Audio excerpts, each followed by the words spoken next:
पे क्या चीज़ यहाँ समझा? पर 14 अप्रैल से 20 अप्रैल हम लोग अग्निशमन सेवा सप्ताह दिवस मनाते हैं। 1944 में 14 अप्रैल को मुंबई डॉक में फोर्ट स्टीफन नामक जहाज़ में भीषण आग लगी थी।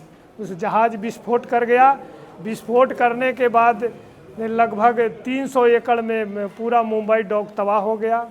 उसमें मुंबई फायर ब्रिगेड के 66 अफसर समेत लगभग 500 आदमी उसमें जलकर खाक हो गए। उसके बाद उस समय का क्षति लगभग 100 करोड़ का हुआ था।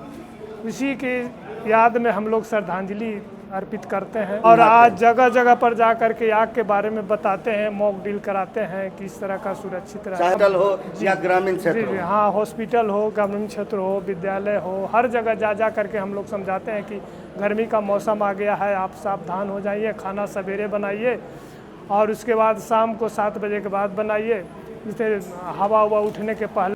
फायर की टीम हमारे हॉस्पिटल तक पहुंची है। इसी बहाने हमारे सारे स्टाफ एकत्रित भी कर लिए गए हैं।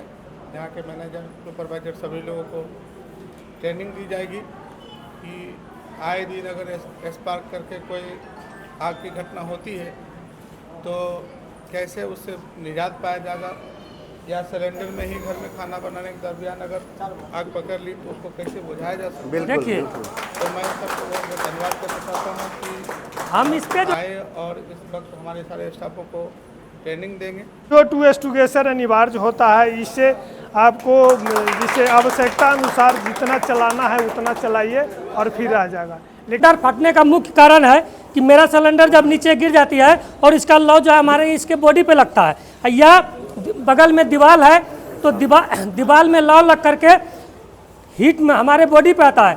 तो हीट जब बॉडी पे लगता है तो क्या होगा, ये जो है, ये जो चदरा का ये है, ये कमज़ोर होगा और इसके अंदर जो लिक्विड है वह वाष्प के रूप में बदलता है।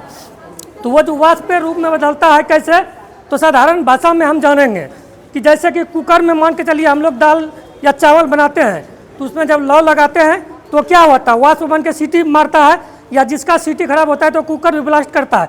तो उसी प्रकार लेकिन पानी में जैसे वाष्प बनता है उस प्रकार इसमें नहीं बनता, इसमें थोड़ा और तेज़ी से बनता है, जिसके कारण कि ये मेरा बॉडी कमज़ोर हो जाता है लौ लगने के कारण, और वहाँ जो वाष्प बनता है वो फैलाव खोजता है। उसी क्रम में यह जो है धमाका ब्लास्ट होता है और हम लोगों की क्षति पहुँचती है। लेकिन अगर यदि यही हम लोग जाने कि जैसे कि मान के चलिए सिलेंडर में आग लगा तो यह कोई बम पटाखा नहीं है कि लगा और तुरंत ये मेरा ब्लास्ट कर जाएगा।